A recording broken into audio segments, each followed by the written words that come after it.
Thank you, Scott, for that out-of-the-box rendering of the timer roll. Now let's hear from our awe counter, who's Bert Chanowski.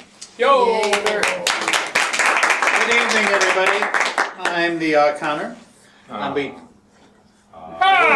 tracking the use of filler words, if, ands, or buts, you know, so's, tongue clicks, pauses, false starts, and I will monitor very closely, diligently, and I will report at the end of the evening on the progress. Thank you. Next, let's hear from our grammarian, Art Atkinson.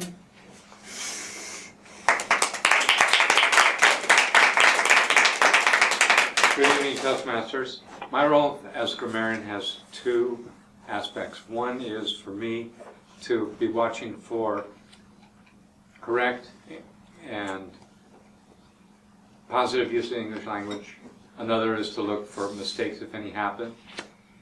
The other whole aspect is that I have chosen a word of the evening, and seeing no theme on the matrix that I was given, I chose a word that is very colorful and interesting when it's used in the context of language. And the word is unctuous.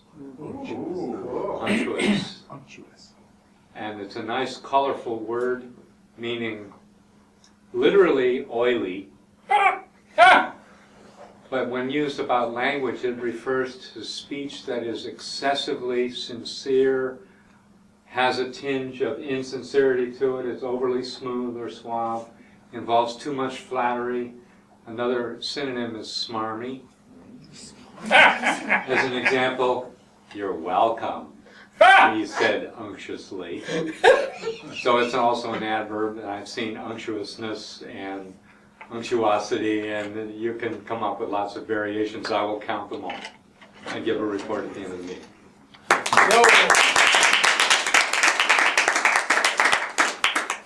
Thank you, Art. I think you were less unctuous than usual.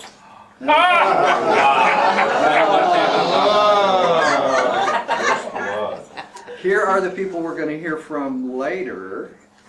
We're going to hear a joke at the end from Vera Elizabeth. Glad to see her here. Our general evaluator, Ron Kerr, will run the second half of the meeting. And our ballot leader counter tonight is Cindy Trainer. Yo! Now for the first section of the meeting, which is table topics. We call it the hors d'oeuvres portion of the meal of the evening. And to run that section of the meeting is going to be our topics master, Rahul Bhatts.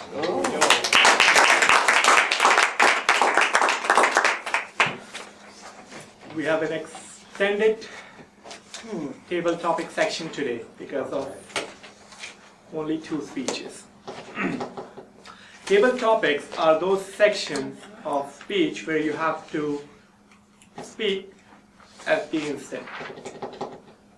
It involves participation from the guests as well, so the guests are most welcome to come and speak on any of the following questions. Do we have a volunteer? Veera.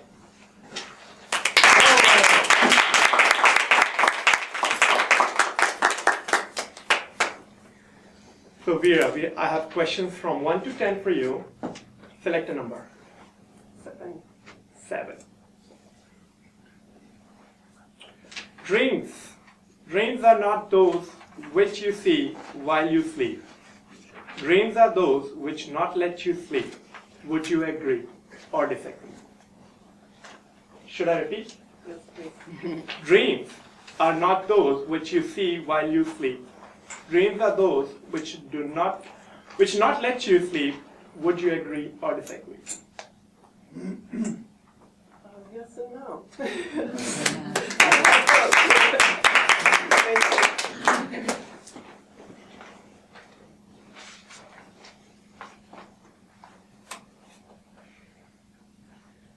Good evening, fellow Toastmasters, guests, and viewers at home. I've had both kind of dreams, and I'm going to tell you the anxious one. I was, probably 10 years ago, I had a very vivid dream that my father was walking on the country road that I walked on to school every day for 7 years. And he was walking, and in my dream I was levitating above him, and I said, Dad, join me. It's a joy. And he said, how? And I said, just let go. So that was very fun. Now, my dream for now in life is we are the people we've been waiting on. And I believe inside of us we know that we're whole and complete and we have everything we need. What I'm learning now is maybe it's the words. For me, it's the words to express in every given moment fullness, life, truth, and be that person that we've been waiting on. It's amazing when we know who we are, and we know that we are fullness and we are free. But do we feel that in our daily lives? I pray that we can, and I hope that we can all the time. But do we all the time? What happens if somebody cuts you off somewhere and says you can't do that? What are the words to express where, yes, that I'm in my freedom, I'm not harming or injuring anyone, and that we live our own inner truths? We are the people we've been waiting on. Thank you.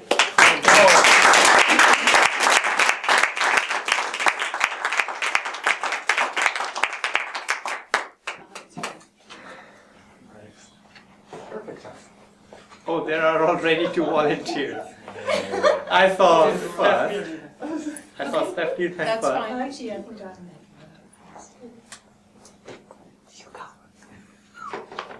He's called, he's the master. No, it's okay. I just... I'll go after Stephanie.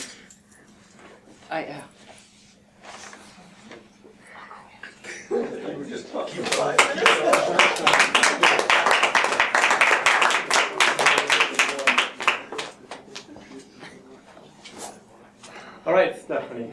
So you have 9 options. Number 7 is already gone. What would you take? 1 to 10? 1. 1. Okay, so you're dreaming. In your dream, you control everything. In the same way, if you can control everything in this world, what would you do to the world? Would you like to repeat? Me to repeat? Yes. Okay, once more, the question is, you're dreaming. In your dream, you can control everything. In the same way, if you can control everything in this world, what would you do to the world?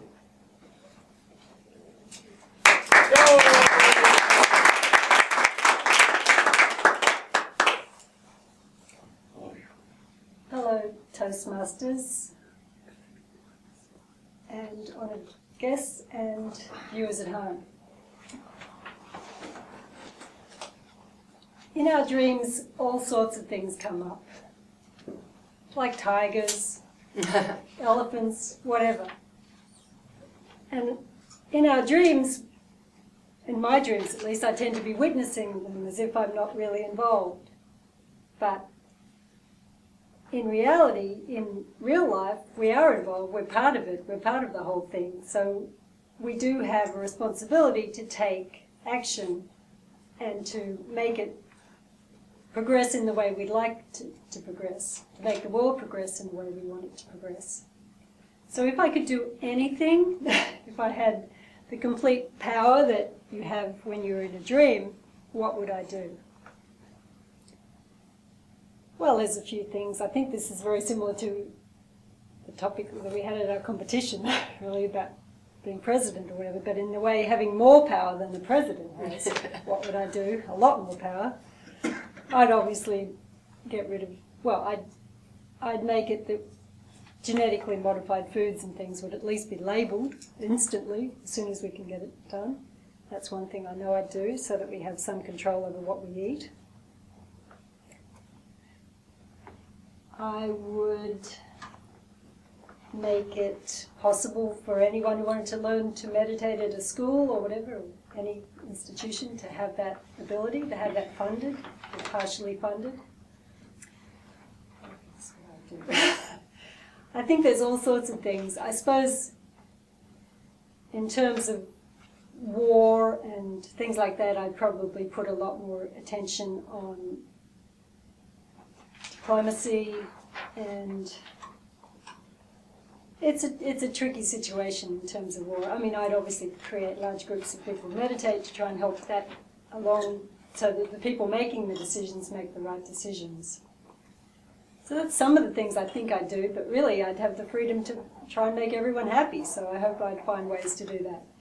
And maybe bring in the Burma happiness quotient. Yeah.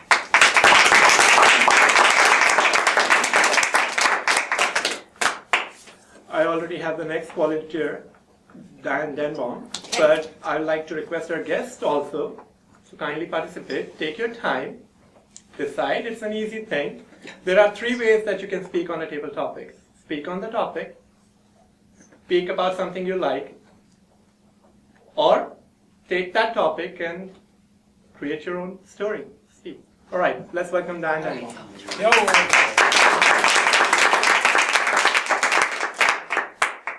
You do not have the option of 7 and 9, Okay. 1 to 10. 10. 10. Okay, what are the 3 factors that you think help anybody the most in realizing their dreams? Once again, the question is, what are the 3 most important factors that you think can help someone be most in realizing their dreams?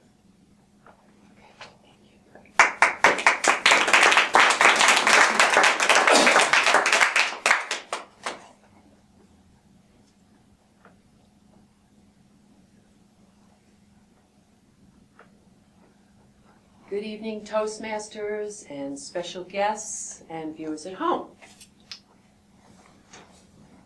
I don't know if I have 3 right now, but I have 1 that I understand is the key to your dreams coming true, and that is believability.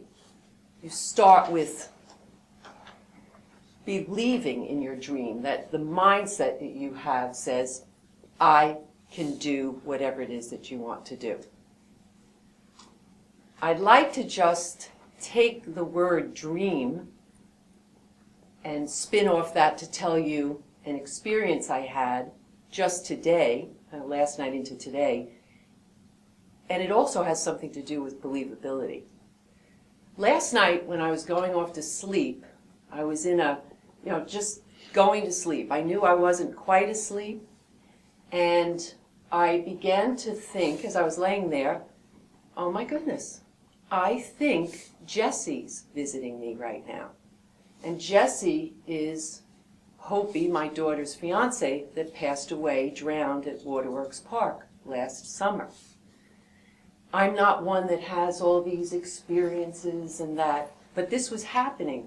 And I thought, wow, okay. So Jesse gave me a message and asked me if I would give that message to my daughter. So this morning at 8, we walked in the sun, and we get down to the end of the path, and I'm talking and I'm present to my daughter, but I'm also thinking, when am I going to give her this message? And I believed that this really happened. We got to the end of this long path, and we were by some water, and finally I said, Hopi, I have a message from Jesse, from you, and I told her what I just told you would happen. And here was the message, plain and simply. And he actually asked me to, when I spoke with my daughter, he asked me to he said, Diane, look her straight in the eyes and put your hands like here and hold her firmly. And then he just told me to tell her, Hope, for me to tell her, Hopi, I love you. Live life.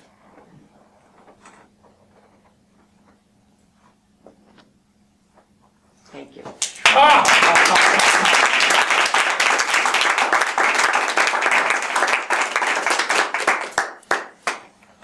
Volunteers? Looking for volunteers? Jesus. Welcome, Jesus.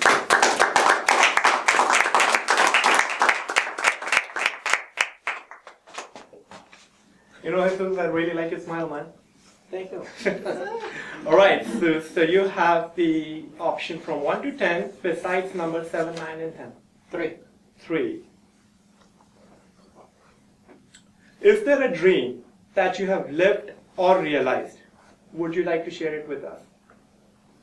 Is there a dream that you have lived or realized? Would you like to share it with us?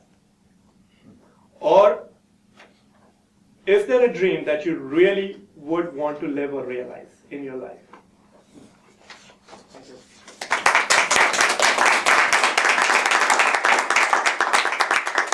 Good evening, fellow Toastmasters, honored guests, and viewers at home.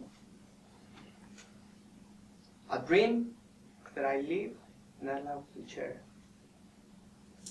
Actually, I have several dreams that I have accomplished and that I like to share, but unfortunately, we only have about 2 minutes. So I will just quickly run you through a couple of dreams that I have accomplished. One of them is to make the longest zip line in the world, which is a little bit over 1.5 miles. I was not able to find a distributor to sell me the cable that long. I would probably have to get it special made from China, but then I will have to deal with all the customs and to transport this big spool of cable to Mexico, where that's where I'm planning to do it. So I was able to buy 2 spools of 1,000 meters each. So I am planning to do 2 zip lines of 1,000 meters each. I have all the components. All I have to do, put myself in Mexico and get the work to begin. And once I have that running, I'm planning to do the longest slide in the world, which is a slide that will run from the top of a mountain using the control of the mountain and no brakes. Once you get in there, you're just going to end up at the edge of the mountain, which everything will be no mechanical, just by gravity, no brakes, like I say, and once you're going to coast to a stop, it's going to be a thrill ride for those adrenaline junkies. I take this opportunity to make an invitation. If you want to ever come and visit my hometown, like we always say, mi casa es su casa, you will always be welcome and you'll be my guest, and I'll make sure that you have a good time if you come to visit my town. Thank you, Mr. Tabletop Master.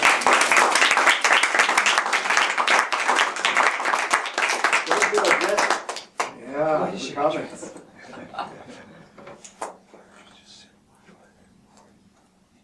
I'm still looking for volunteers. We have good. Yeah, she's ready. Rhea?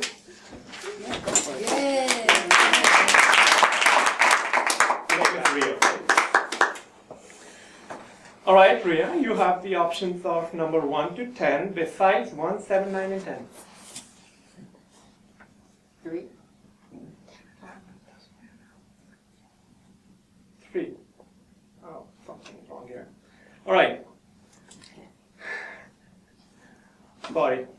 3, I think I've already spoken, so I'm giving you the next one.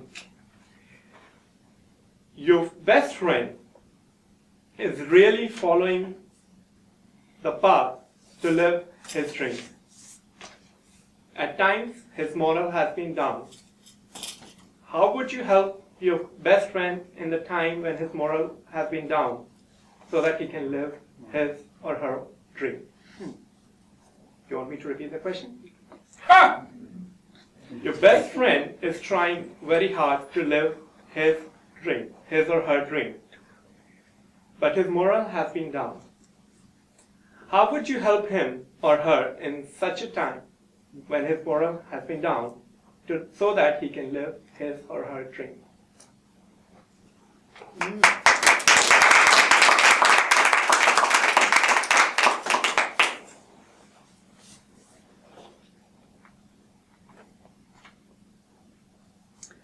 Good evening, Toastmasters, guests, and audience at home. You're okay. I actually have a friend right now who is having some challenges. She has been very much on the path in life and is struggling. And I'm finding that the things that I used to do in life when I felt that someone was having trouble doesn't seem to work anymore. I used to try to give advice. And advice just doesn't usually work. I'm finding that really being a good listener is probably the best thing that I can do for anyone who's having challenges in life. A lot of times the person just needs to talk, run things by you, whatever. Being a friend and good listener seems to be, I don't know, about the best that I can do right now in life because I don't have all of the answers. But working on myself, trying to keep myself on the path, I think it's the best that I can do, is to just be who I am and give my presence as best as I can. Thank you.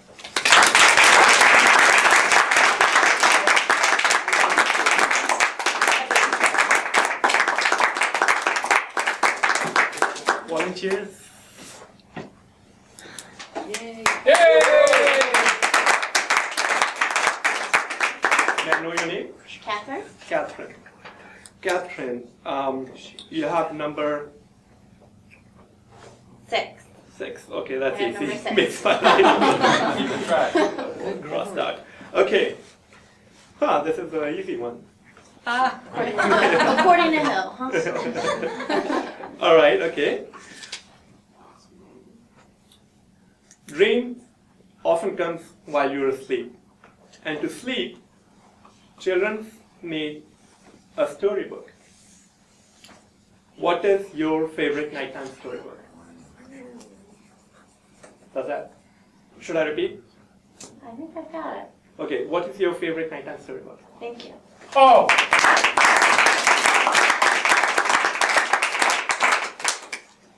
Thank you. And hello, Toastmasters and honored guests and viewers at home. Everybody shares that special thing of dreaming that is a special space that we're kind of in between the awake world and the surreal world. And it's something that every person shares in their life, no matter what walk of life you come from. My favorite stories to hear before I go to bed are stories that have some truth to them, but some imagination. Something where you can fill in the blanks for yourself, but that give you enough lead in to do that. For example, every little girl imagines herself as a princess that we are.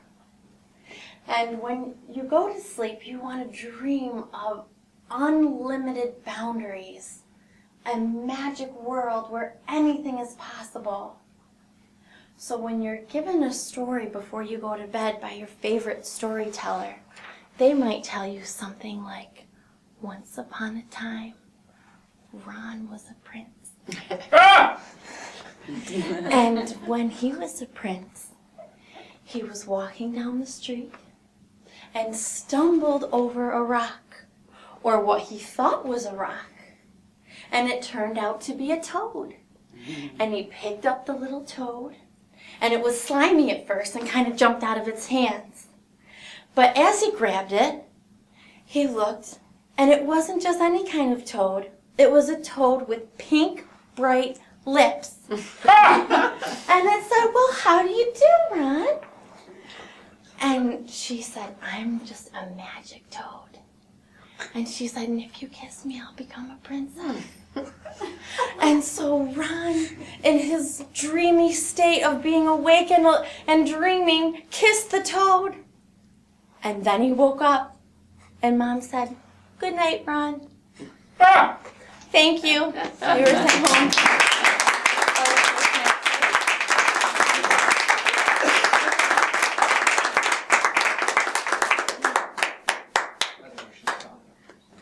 Yeah. I think we have another 6 minutes to go. So we can have we can have one more speech. So any more volunteers?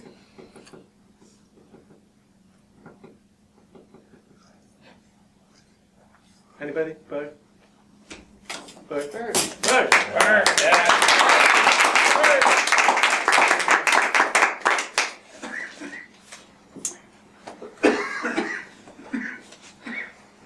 Okay, Bert, I do have a question for you. I'll make it easy. I choose that number for you. Okay?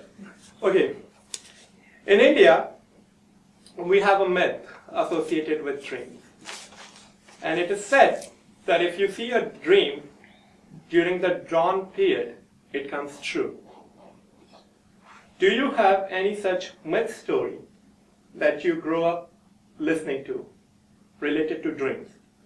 And would you like to share that with us? Which kind of story? All right. In India, we have a myth story that any dream that you see during dawn period, the early morning, the time between 4 to 6, it comes true. Right. Is there such a story that you have grown up listening to as a kid? Would you like to share that story with us? Okay, thank you. Thank you, Beth.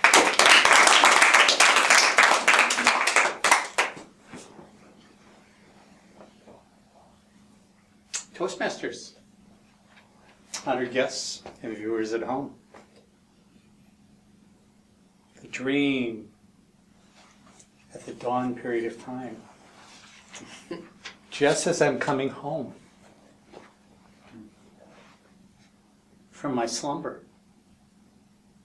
to be awake and to find something magical that's going to happen. What is that magic for you? Is it the same as the magic for me? Possibly. Here's my magic. In the early morning, I'm responsible for a lot of different things. Responsible for getting the birds up, getting them to awake and make just a little bit of noise so people know that it's the dawn. The next thing is, I'm responsible for waking the sun up. It's been asleep all night. So we need to get the sun to come up. And sometimes it takes more encouragement than you might think. Then the next thing is, we need to waken the wind and wrestle the trees and get the day ready for everyone to enjoy the wind, the sun, the light, and the birds. And that's what I dream about every day, and I try to make it become a reality. Thank you very much.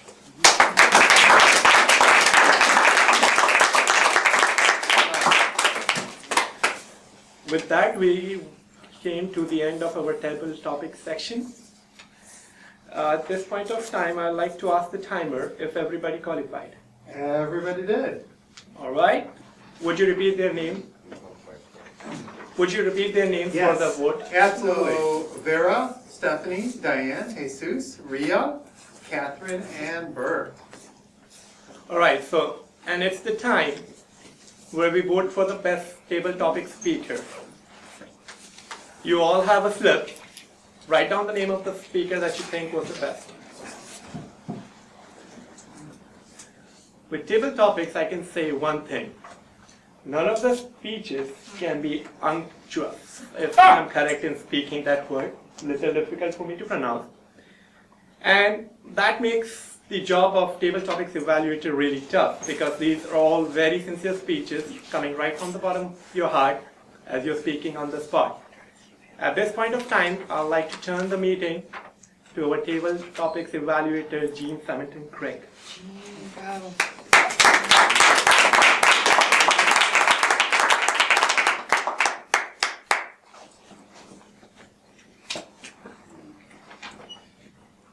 Okay, I'm going to try to set a land speed record, fellow Toastmasters guests and viewers at home.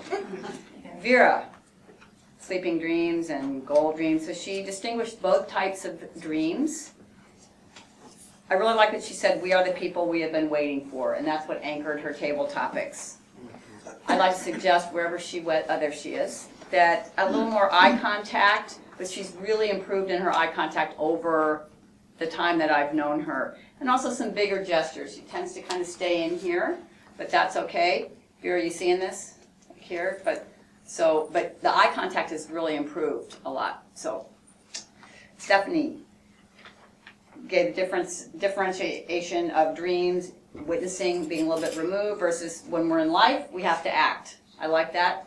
So she set that up, and she said, she gave 3 things that would be things that she would change if she could do so in real life. Food labeling, funding meditation, addressing war and peace. So she was working on getting those 3 pieces, and I like that. That's a triad. That's a nice way to structure. And I would just suggest a little more vocal variety if you could throw that in too, just to pop it a little bit more. Diane, 3 factors to realize dreams. Diane is really great with gestures. She had, this was the winding road. A lot of she's got this New York thing. As soon as Diane starts talking, she starts, okay, let's just be straight about this. And that's the way she talks. I love that. And she talks about the believability in dreams, and that the ending was so dramatic, and it just really caught us. That was very strong. Suggestion would be a stronger opening. Maybe instead of saying, well, I sort of think maybe I could sort of, like that, you could just say, believability is the key to realizing a dream. Something that just, boom, and then go into your story. Jesus, I thought that was so cool the way Jesus did that. He goes, I'd like to build the longest zip line. I heard a couple little ripples of laughter, and then he proceeds to just blow our mind. I've already bought all the cable. I've got the locations. It's coming in. I've got the import-export. Everything's on the road. And just in case you're wondering what I'm going to do next, I'm going to do the longest slide in the world. Well, after what he's just told me about the longest zip line, I have no doubt that slide is going to happen. So the suggestion I would do, very impressive, would be just to try to think of something. You could just be doing some gestures about the hang gliding and how it's going to be the longest thing. And you could do something, just fun. And then the same thing with the slide, you could do. So then the next project is going to be the longest slide. You scoot your little booty along there. Whatever, just to have fun. Let's see, where am I? Ria, picking up the morale. Okay, so Ria's new. So she's had very good stable body. Where is she? Right there. Stable, and she had some good hand gestures for a beginner, I thought. Start to make eye contact. That would be your next thing, but that's walking and chewing gum at the same time, and you can't always do that right at the beginning. Catherine, favorite bedtime story. So excellent gestures, the toad, fun vocabulary, dreamy, soothing, kind of like bedtime vocabulary and vocal variety like that. Good eye contact, toad to Ron here. And the purpose of the bedtime, the one suggestion I would say is that it seemed like the purpose of bedtime stories is to help free up the person to really have a good time in their dreams, something like that. So how's the toad thing gonna do that for Ron? Now, we are on live TV and all that kind of stuff, so you maybe want to have that conversation later. But just to say, because you did have that theme, I thought that was interesting. And I know I'm over time. Bert, Myths on Dreams, very systematic, 3 things, very powerful. It's almost like myth maker. I would just say do your points, do it left to right from the audience's standpoint. And could you please throw in some dreaming about some warmer spring weather? Yeah. You've got it. Thanks.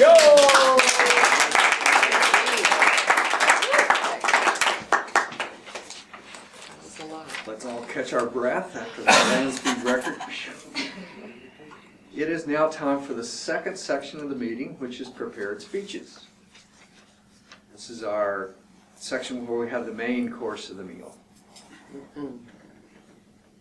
We're going to have Rhonda Whitaker come up to introduce Casey Toth, who's giving the first talk. Yo!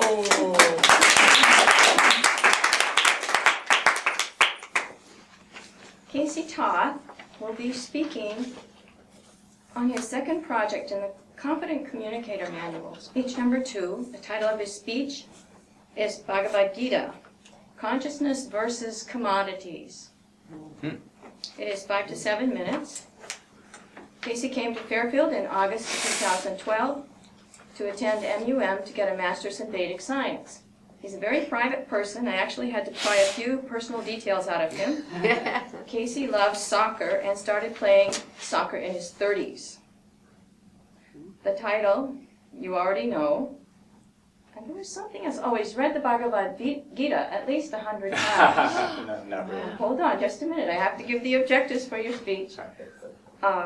This project number 2 is organize your speech.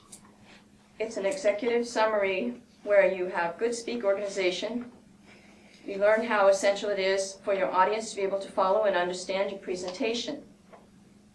You must take time to put your ideas together in an orderly manner.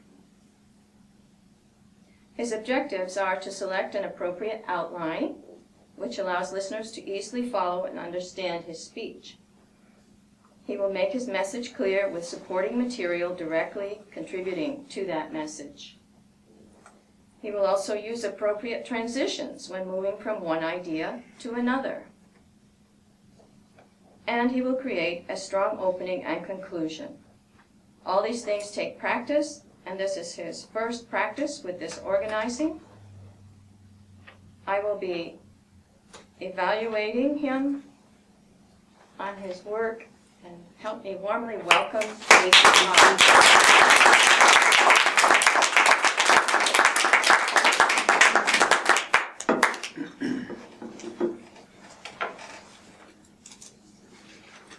Toastmasters, guests, friends at home. My speech tonight is entitled The Bhagavad Gita, Consciousness or Commodity. And in thinking about this speech, it may elicit some emotion in some people, and in fact that's one of the things I want to do. I'm hoping that in the end it's a unifying message. I hope it comes out that way. But if people get a little too emotional during this thing, just remember, if you get upset, all the ideas that I put forth are Slobodan's ideas. So, has everyone read? Oh, I meant to bring it up. Has everyone read the Bhagavad Gita, or Maharishi's commentary on the Bhagavad Gita? Not everyone. So, a central theme of the Bhagavad Gita is the main character Arjuna is, and I'll just give you a quote from chapter 2 from Maharishi. It says, Arjuna was held in suspension between the dictates of his heart and his mind. And so what was going on with Arjuna's heart is that there was a huge battle going on, and it was his duty to hurt the opposing enemy, but a lot of those people were loved ones, and his heart just did not want to do that.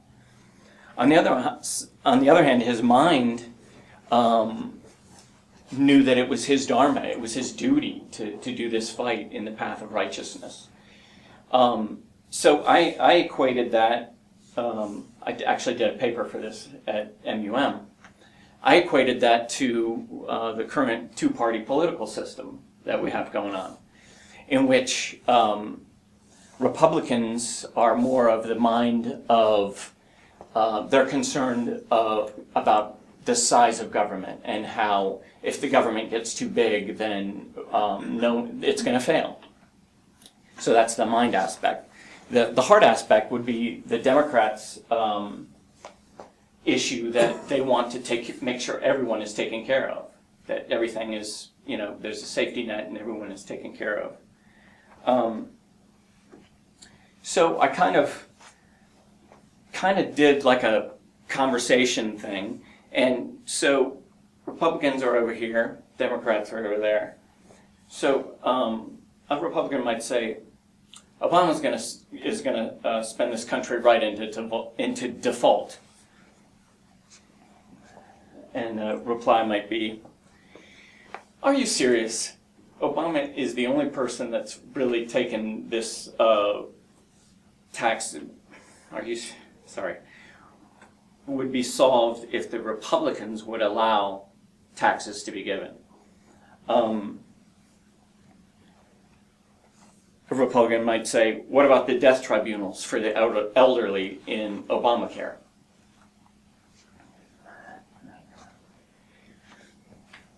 Seriously, death tribunals? That's not even on the books. In fact, Obamacare is the only good thing that we have for moving forward with healthcare. So back and forth, and to me, all that needs to stop. I was eating lunch recently at MUM with a group of Iranian students, and we were talking about the revolution that happened about 30 years ago in Iran, and the biggest message that I got out of it was they were all like, we don't know what happened. Because previous to the revolution, Iran, especially Tehran, was very progressive. It was a great city to live in. Everyone was fairly well-to-do. And everyone there at the table, although they were younger, they said their parents or whatever were like, we really don't know what happened. It's like one day everything was great, the next day it was just really bad. So this kind of reminds me of a typical day in Americans, which it seems like a typical day would consist of walking out of our home. This would be a Democrat or a Republican, possibly being foreclosed upon a house, to get in our overpriced cars, to go pay for overpriced gas, so that we can go to the store and buy GMO modified food, so that we can get sick, and then go to the pharmacy and buy pharmaceuticals that's simply just masking all the issues with the GMO modified food that we're eating. And then at the end of the day, going home and watching TV or the game box and watching our favorite athlete or whatever, and getting reprogrammed to do the exact same thing the next day.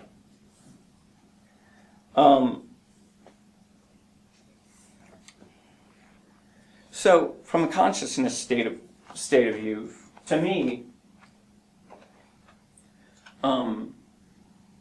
I sat down and I said to myself, it feels like I'm a cow headed to slaughter, and the whole way I'm making somebody rich. So the question is, who's this somebody? And I would put it to you guys that somebody is not the average rank and file Democrat or Republican, but that it's somebody at a higher level, maybe even our political party itself has some implication in this.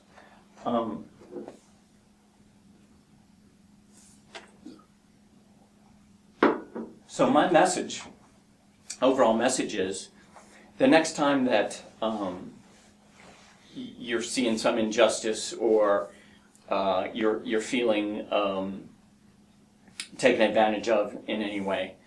My suggestion is not to look across the aisle and say, well, if it wasn't for the damn fill in the blank, my suggestion is that it's prime time that maybe the people, everyone as a whole, got together and had a conversation, a dialogue, so that we don't find ourselves very soon in the same shoes as the Iranians, wondering what happened, where did it all go?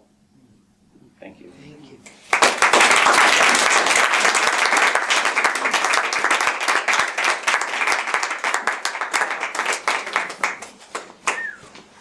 Now please take 2 minutes to evaluate the speaker. Now we're ready for the second talk of the evening. To read the objectives and introduce Slobodan, please welcome John Loros.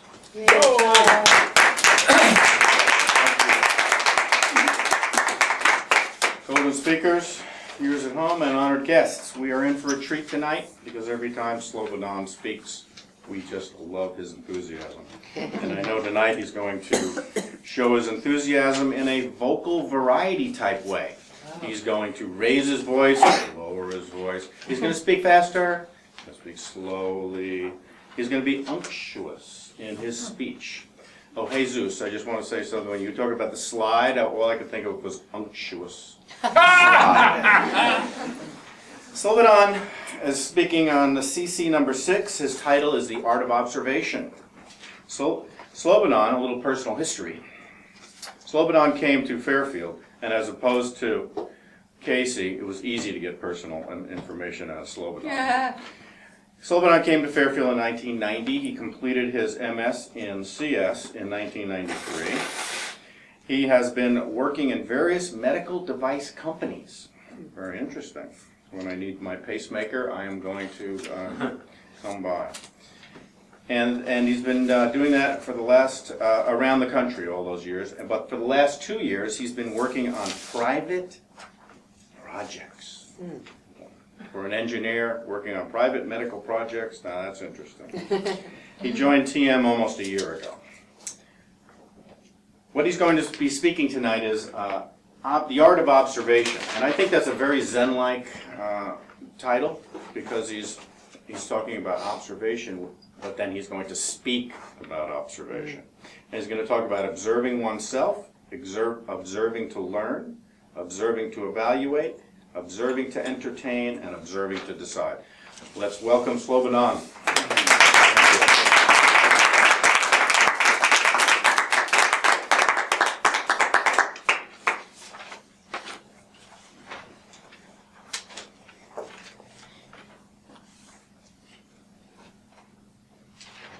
Thank you, John, for the unctuous introduction.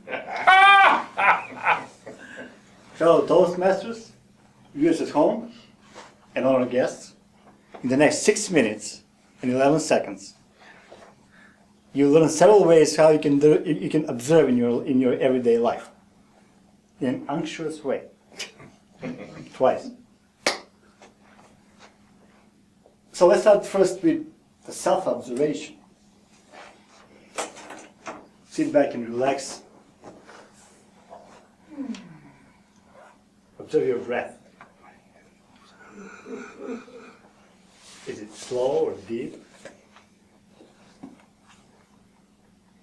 Observe your body. Are your muscles tense or released? Do you have any pain? Observe your mind. Is it calm and relaxed, or is it running around?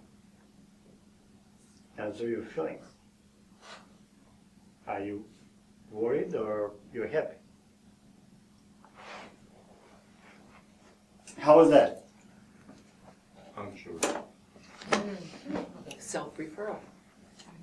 Self-observation is very calming and grounding, so I highly recommend it at least a couple of times per day. We also learn by observation. Most of our scientific knowledge and our daily knowledge is basically based on observation of the nature and life itself. Kids learn by observing. So do grown-ups. As they say, monkey see, monkey do.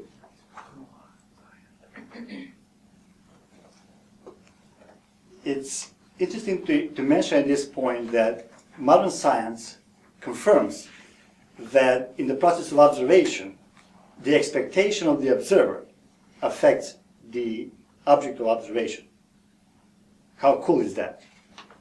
I mean, it's like a science in the la-la land. So, I do recommend be a keen observer so you can learn. Because learning, observation is an easy and simple way to learn.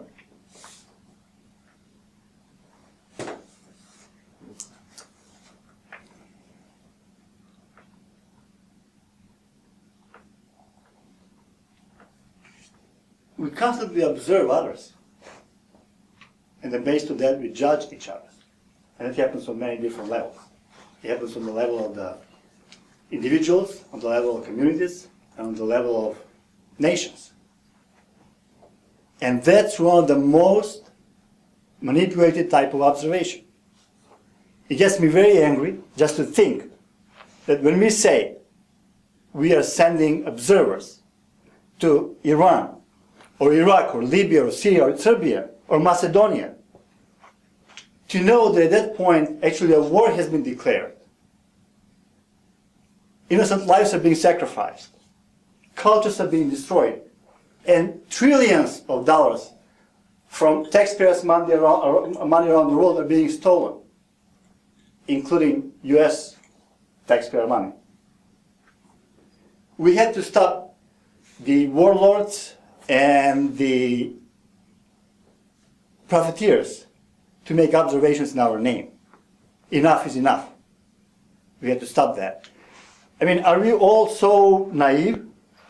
Or we are brainwashed? Or just plain stupid? I think at this point I need some self-observation. It will probably help me. We also, on the other hand, go a long way and even pay to go to loud spaces and places and then observe someone singing or dancing. And we call that entertainment. Or how about go Hawkeyes, go! Or go whatever team you like. Yes, observing sports could also be entertaining, even addictive. And ladies, so is observing chick flicks.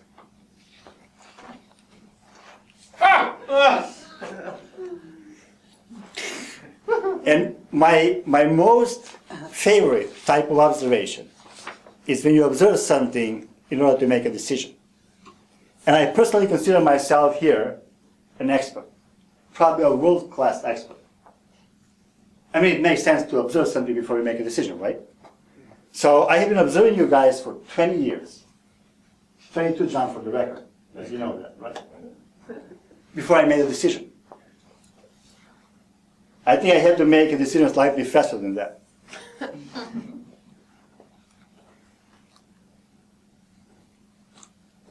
Besides the procrastination, another drawback of this type of observation is that you have a single point of view. You have to step and look from the other side too.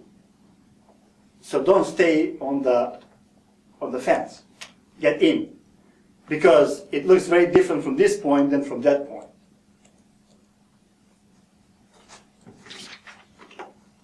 Can you see the picture here?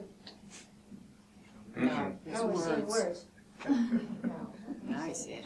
So you have to go and look from different sides too. Ladies and gentlemen, we have 5 senses and a mind too. We have no choice. We observe every second. And all those, the mind and the senses, are constantly online. And yes, the pun was intended here. So there are 2 types of observations. The inwardly observation, the outward observations. The inwardly observations are the ones that are more direct and so more accurate. And the outside observations are the ones that go through your mind. They need a mind interpretation. And that's a problem because most of the time, that interpretation makes an observation in mindation. Different types of mindation. Like you have justification, you have explanation, you have manipulation, and all the other types of Asians. So focus on the inward observation more. Thank you, Mr. Toastmaster.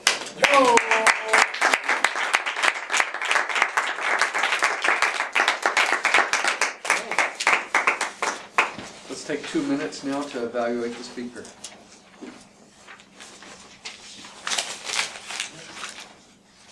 And now let me introduce our general evaluator.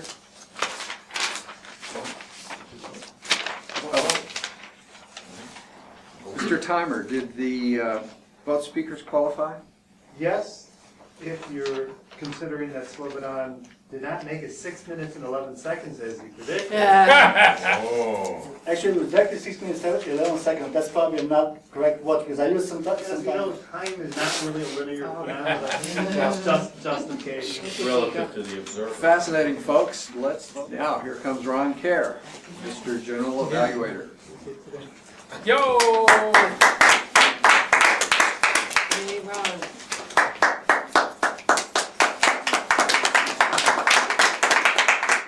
Thank you, Mr. Toastmaster. Good evening, fellow Toastmasters, Clapper is back. distinguished guests, viewers at home. Well, we're going to start as our evaluation section of the program. I'm going to go ahead and invite Rhonda. Would if people come up and do the evaluation for Casey? Yay, Rhonda. Yay, Rhonda.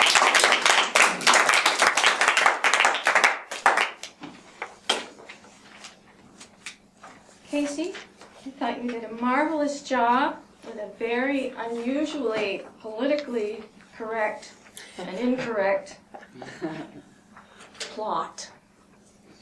I enjoyed the way you explained to people who are not familiar with the Bhagavad Gita how this relates to us in present-day life with our present political system.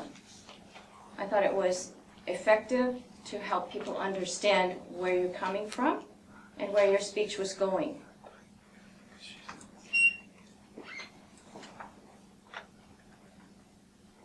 Did people think this speech had value? Could you please raise your hand? Yes. Yes, it had value to everyone. The heart and the concerns of war and peace are in our hearts. I think Casey did a good job preparing for the speech. I could see that he had rehearsed, that he had a subject in hand, and he was ready to prepare us to receive through his actions. His organization was excellent. His opening was a little short for me. I enjoyed the body of the speech. I'm not a political person, but I started to get into it. The conclusion I thought was fabulous. It was a conclusion that was unexpected, came out of the blue. It was shocking. It had a lot of punch and power to it. It was a gasp in the room. You know, people went, oh yeah. What about us? You know, are we prepared for something like what happened in Iran? How can we be more awake and more aware and more alive in our lives? I enjoyed the way you came out front and you played roles and you gestured and you made points, like the Republicans do probably in the House of Delegates or wherever they are doing their thing, making decisions. And I liked it when you came over and wet your whistle. I could see that you were dry and you had a drink of water in a casual manner. You calmed yourself so you could really bring that conclusion home to us. That was when you were the strongest, after you calmed yourself just a little, and you really gave it to us clearly in the end, what you were saying, what your whole point to this was.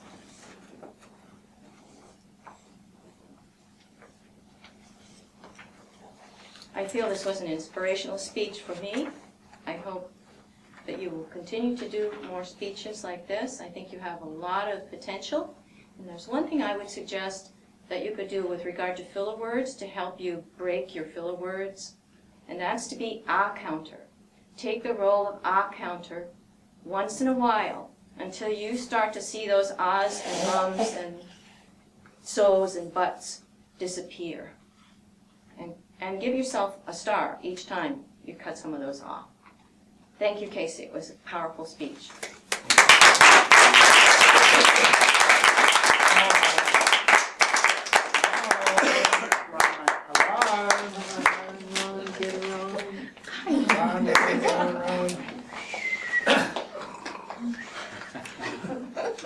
And now we'd like to bring up our next evaluator, which would be John Norris. Go! Thank you, Mr. General Evaluator. Golden speakers, guests, and viewers at home. We have been treated to a wonderful speech by Slobodan as number 6, which is called Vocal Variety. He spoke on the title and the subject of observation, which, as I mentioned before, is a Zen-like title because when you think of observing, you don't really think of speaking. So he said, no, you can actually speak in different voices and loudnesses, and he showed us how you could be very quiet with your inside voice. That's what we used to tell my children when they'd be too loud. We'd say, use your inside voice. So Slobodan showed us how to use our inside voice and started us off there. So the topic, you did a good job in the topic. Volume, did you use volume? Yes, when you were standing over here and you got really angry about something and your voice got louder. That was great. Did you change your rate? You could have changed your rate a little more. You could have spoke faster, slower. The pitch, did you change your pitch?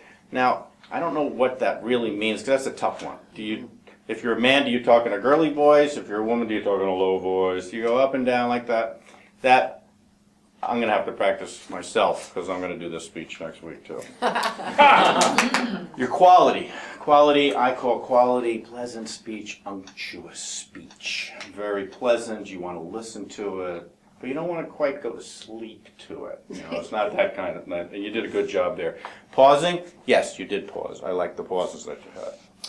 Expressiveness, you were very expressive because that's your middle name. Slobodan, expressive. Okay.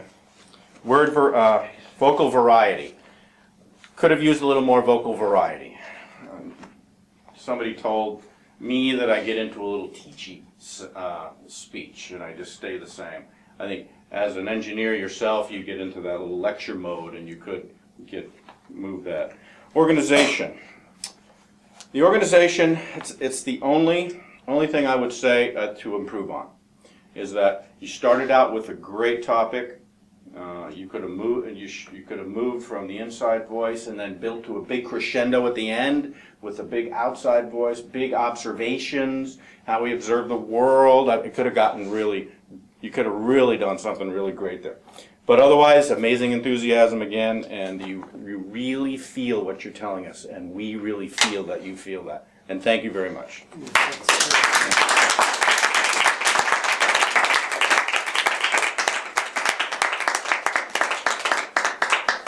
Mr. Timer. Yes. Time is in existence, yes. Yes. Could we have the 3 evaluators, do they all qualify? Could you mention their names if they qualify, please? Well, Gene did not qualify based on there being 7 people and having to go. I think we've given. You give her more time. Yeah. She's giving her more time? Yeah. How much more time are we giving her? 1 minute. 1 minute 1 minute more than the 3:30. Whatever she needed. Then giving her 1 minute more, she still doesn't qualify. Then you give her 2. 10 minutes. It's time doesn't matter. Just have mercy. So are we going to say that Jean qualified? Let's say Jean qualified. Yeah. Okay, considering she did heavy lifting there, that's a lot more than we usually have. And so all 3 qualified. Jean, Rhonda, and John. Okay, good. So let's vote for the best evaluator. Go ahead. We'd like to go ahead and get the reports from the role players right now. I'd like to have a 1-minute report from the timer, please. 1-minute report.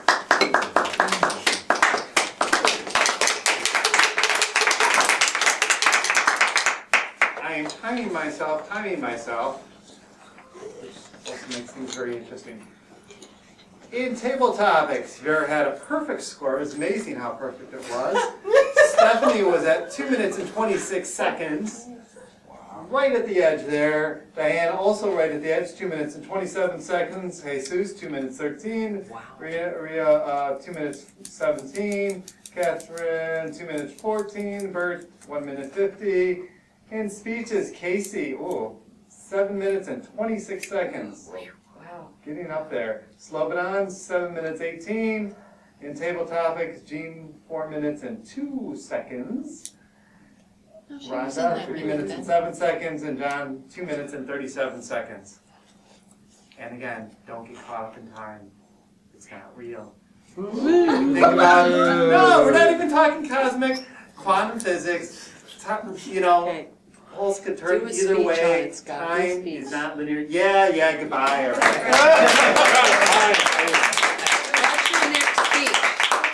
Thank you, Mr. Timer. Now, what do we have from the R counter, please? The R counter. The R counter. Pirate. Would you agree this is the most unctuous role in Toastmasters? Yes! I was just going to say that this has got to be so unctuous. It's like, Shut up. Don't be so smarmy. The report tonight, Will, Catherine, and Art. Clean slate. Dan, 1 on. Rhonda, clean slate. John, 2 so's, 2 false starts. Slobodan, 3 ahs, 1 3 so's, 3 ands, and they all came as a and 1 false start. Ron, 1 R and 1 Scott, 2 ahs, 1 so, 1 but, and an and. Raul, 1 1 so. Vera, 1 2 does. A now, 2 buts. Stephanie, 1 so, 1 but. Diane, 2 buts, 2 ands. Jesus, 1 and. Rhea, 5 ahs, 1 but, 4 ands. Bert, 1 tongue click. Jean, 1 so. And Casey, 16 ahs. 26 ums. 2 kindas, 2 that's, 9 so's, 1 but, 9 ands, 2 repeats, and 8 false starts. And that's my report. Thank you.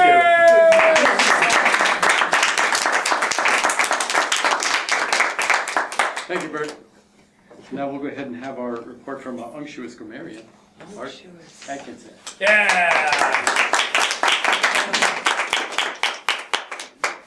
There's a downside to choosing a really colorful word, and that says that people want to use it even if they use it right or wrong. Tonight was replete with lots of wonderful phrases in English. Diane's Hopi, live life, and then followed by silence. That was dramatic. Thank you. Rhea, advice doesn't usually work. Listening works. Catherine, the whole thing about the toad with the bright pink lips. The whole thing. Bert, coming home from slumber. Jean, as the evaluator, I'm going to do a land speed record. And I have a, seriously, we need to fix this. And my proposal is that there should be 1 minute per speaker for the table topics evaluator. So if they're evaluating 7 people, they got more time than they... Ordinarily, we get 3 minutes of evaluation time for 3 table topic speakers. That's the usual number of table topic speakers. So I'm going to propose that. Casey, it feels like I'm a cow being led to the slaughter. John Laros used unctuously properly and unctuous properly later on when he was doing his evaluation. Slobodan, science in La La Land, referring to observer affects the observation. All senses are constantly online. Evaluation, explanation, all kinds of ations. That was memorable. John, use your inside voice. And speaking of Slobodan, expressive is your middle name. Bert used unctuous in a sort of a, I'm not sure if it was right or wrong. That's my report. Yo!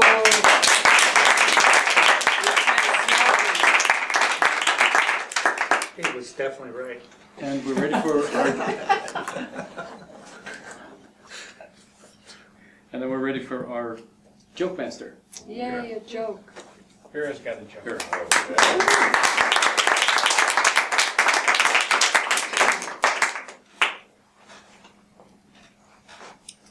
So the Easter bunny hops down the bunny trail. And stumbles over a snake in the trail. And he says, "Sorry, I didn't see you, I'm blind. Sorry, I didn't see you, I'm blind." And the snake says, "Who are you?"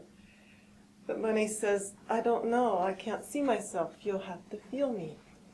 So the snake feels the bunny, and you feel like a beautiful Easter bunny. And the bunny says, "Thank you, I take that as a compliment." And the snake says, "Pardon me for being in your way. I'm blind. I didn't see you coming." And the bunny says, "Who are you?" And the snake says, "Feel me. I haven't seen myself. I don't know." The bunny feels the snake and says, "You are slippery, slimy, and you have no balls, just like a politician."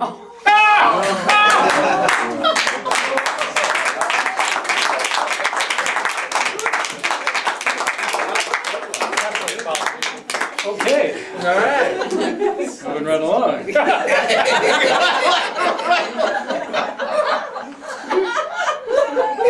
Yes, it says family entertainment. It's a little anatomical report there. Thank you very much.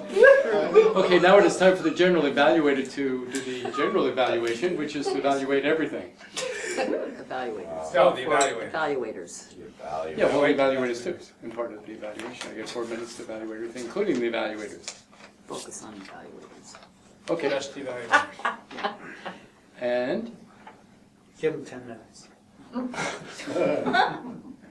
The evaluator's job is to evaluate the speakers, as you know, to get that feedback, to help us tweak and fine-tune us. The evaluators, it's helpful if they can be evaluated as well. One of the caveats or the best expressions I have seen in my time in the club is that when the evaluator comes out and says, "It's important for you to speak more loudly," that they speak more loudly, or if they say, "You should use more gestures," that they actually make the gestures, so that if they're sliding down the zip line, they go like this, like we showed with Jean, and she did a great job. She demonstrated everything rather than standing here giving advice. We actually show what we mean by that, and then people get that a little bit more than muscle memory. They say, "Oh yes, I can do that." Can you do the slide? Well, the slide was next. The Yeah, slide comes I got it beat. That was a scoot kind of like this. That was actually. Okay. So Jean did an excellent job. Jean is the queen of evaluations. If you want to know how to do it, watch her. And the key now is it's always supposed to bring back something, some point of improvement, which is kind of like, how do you, when you look at perfection, then say, "Yeah, but you got a little dimple over here," or something like that. Sure, Jean. So work on it, okay? Get it better next time. Thank you. We're moving along now. Rhonda was surprising because she's been very reserved, and then she came out and when her did her little dance in the corners too, using the actual gestures and expressions that we would like to see you as speakers do. Because when we get up here, let's have fun with it, and we want to make the points. 55% of our message is the body language, the movement of our body. So we can say all the right things, but if you stand here like this, people miss most of our message. They want the full involvement, the whole enchilada. And so the more we relax and we bring ourselves out and let ourselves really get into our message and bring it home to the individual, the more effective that communication will be. So, Rhonda, keep it up, keep working on it, you're doing great. And for points for improvement is to keep it up and working on it. And John, you're such a natural, really. You're just poised and relaxed, great speaking voice and all the rest of the stuff. The display more suggestions, what I had here, was, again, to carry out and bring those through. Someone was talking very softly. It was very soft. But then when he started booming, it boomed out there, so everybody got that. If there's going to be a pitch, so let's go like this, and let's go like that. What the heck? So nothing to be embarrassed about, especially not here. Here's where we fun, we practice, we rehearse. Tomorrow you worry, get serious out there, but not here. You can't do anything wrong. We're all among friends. This is how we learn and grow. So work on it, John. Got it. Okay, good. So, especially your manly voice. I didn't want to say that because Now, two things. One about the meetings. One, to start on time. It's critical. This is a promise to you as members and as prospective members, and you out there listening. We like to start at 1:45 and end at 9:15. So we got 3 minutes. I'm going to turn this back over to our Toastmaster, who will complete the proceedings. Go! It is my pleasure at this time to present the awards, but I need drum rolls. For best table topic, Catherine.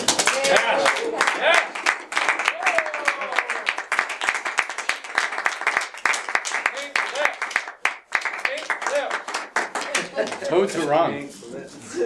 Kiss that. And now, for best evaluator, John Wells.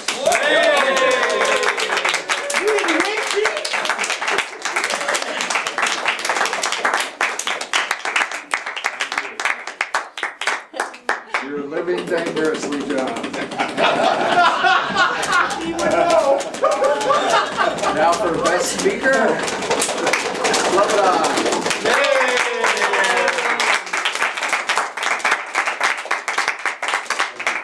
And also a ribbon for the Vocal Variety Project. Wow. Yo! Thank you. Wow. And I have top number 2 ribbon for Casey.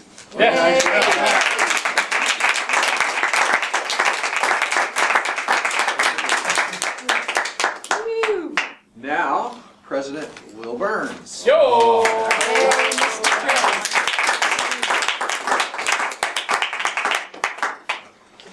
Thank you, Dan. And thank you all for your energy tonight. And I know you all probably have big plans for your after-hours entertainment here, or activity. So I will drop you out there in just a moment. But first, it's my pleasure to call on Jesus. He's doing wonderful work here with our mentorship program, and he just has a few minutes here. Just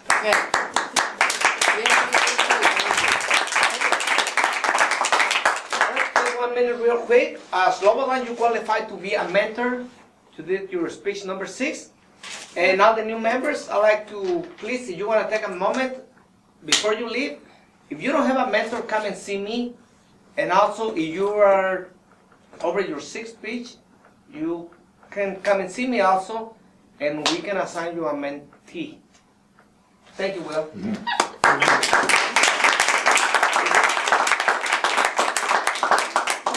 Thank you for that on-point, articulate.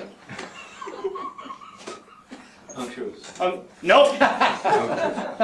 This man is always sincere. Whoa. He's unumptuous. And with that, please help. One guest over here. You have one guest. Madam, would you please stand up for a moment? Give us your name and your experience, please. I'm Therese Baranek, and my experience is actually teaching nursing students. Okay. So that's In here?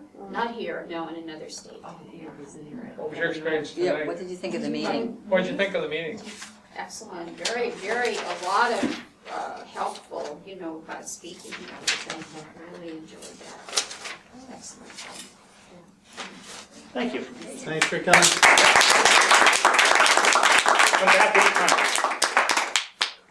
And with that, please stick around for a few minutes. Help us pick up. And with that, meeting adjourned.